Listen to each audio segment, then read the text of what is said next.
Atharva सुदामेच्या video आणि माफीवरनं social मीडियामध्ये war पाहायला मिळते। गणेशोत्सवामध्ये हिंदू मुस्लिम एकतेचं रील करावं लागलं डिलीट आणि हिंदुत्ववाद्यांच्या ट्रोलिंग नंतर अथर्व सुदामेचा जाहीर माफीनामा समोर आलेला आहे। अथर्व सुदामेनं रील डिलीट करायला नको होतं अशा प्रतिक्रिया अनेक मान्यवरांकडून आलेल्या आहेत।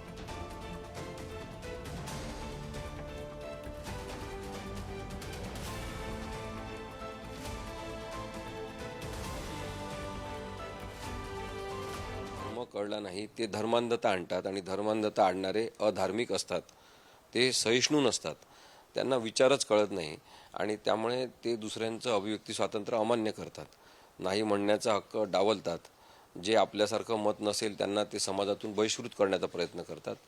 हे चुकीचं आहे।